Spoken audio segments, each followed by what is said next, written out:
Our disaster teams are on high alert in parts of KwaZulu-Natal and the Eastern Cape. The South African Weather Service is warning of inclement weather starting today. Officials have been warned of possible disruptions to harbours due to heavy rain and near gale force winds, which could lead to storm surges. A cut-off low is currently causing havoc in parts of the country. We turn to this now.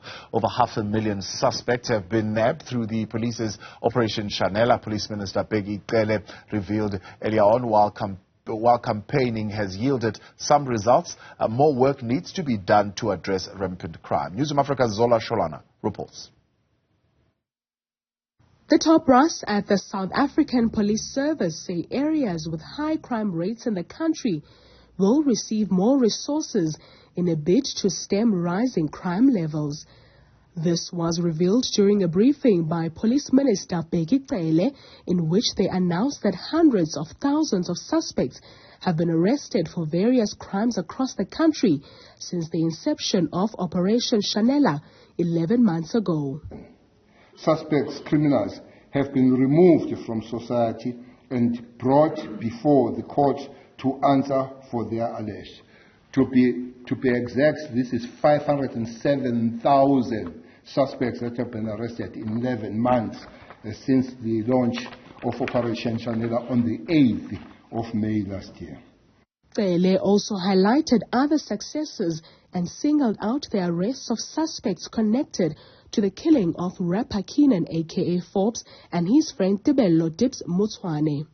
A breakthrough in the murder case of popular musician aka Forbes and his friend Tebello, with the arrest of 7 suspects who are before the courts, including the alleged masterminds.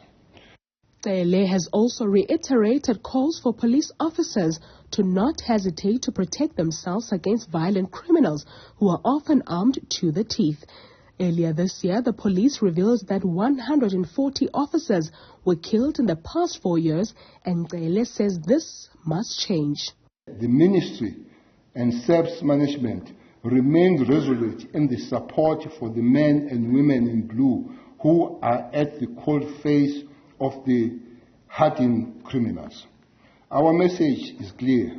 No police officer should die with a gun in their hand.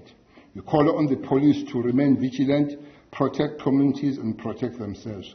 At all times, act tough on crime. National Police Commissioner General Fani Masemola, however, says the slight reduction in crime in some parts should not be cause for celebration. As South African Police Service countrywide, we are fighting crime and will keep fighting the crime. We are not saying we have arrived where we want to be. We are not saying we have decreased crime up to where it's acceptable, but we'll keep the momentum and make sure that we make South Africans safe. Minister Cele also weighed in on the 9 suspects who were killed in a shootout with police in Marion Hill, KwaZulu-Natal, adding that in the past few days, the SAPS has intercepted armed and dangerous gangs who have left a reign of terror and fear in their wake. Cele highlighted another shootout between criminals and police in a would-be cash and transit robbery in the Mpumalanga province, who were also stopped in their tracks through coordinated responses by the police and private security. He says these incidents demonstrate that criminals today are ruthless, arrogant, and that police are unapologetic in their aggressive and decisive response to crime. For Newzroom Afrika on Channel 405, I am Zola Sholwana in Pretoria.